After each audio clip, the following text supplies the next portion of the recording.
Ang pagsusulong sa ating mga lokal na lengguwahe hindi lang dapat ginagawa tuwing buwan ng wika. Dapat nagagamit din daw ito sa pang-araw-araw gaya sa mga batas. Sa Kamara, ipinapanukala na dapat may translation ng mga batas sa iba't ibang lokal na wika at dialekto. Ang pulso ng ilang Pinoy sa Street Hirit ni Bea Penla.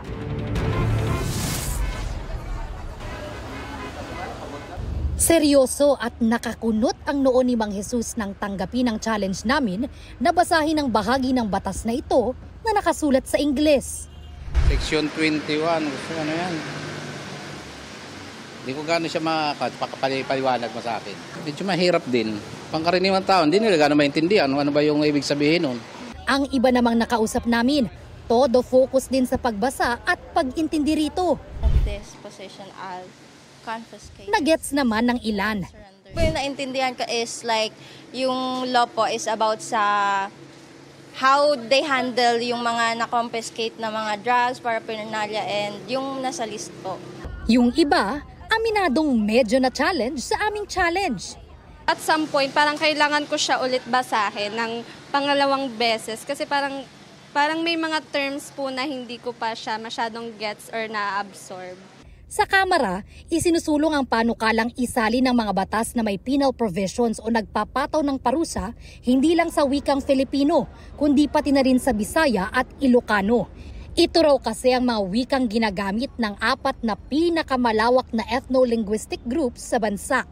Paliwanag ni Akbayan Party List Representative Chel Jokno, isa sa mga nagsusulong ng panukala, dehado ang mga Pilipinong wala na ngang pera at kakayahan, hindi pa naiintindihan ang batas. Kapag naisabatas ang panukala, mas madali na raw mauunawaan ng mas nakararami ang batas.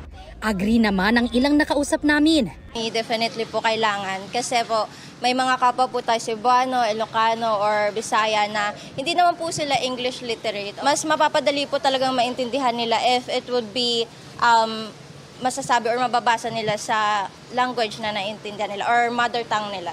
Hindi lang lamat ng nakakaintindi ng English or Tagalog ng mga nakukumbik, di ba?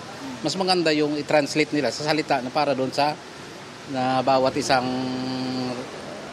probinsya na maintindihan nila yun. Ito ang unang balita. Bea Penla para sa GMA Integrated News. Igan, mauna ka sa mga balita, mag-subscribe na sa GMA Integrated News sa YouTube para sa iba't ibang ulat sa ating bansa.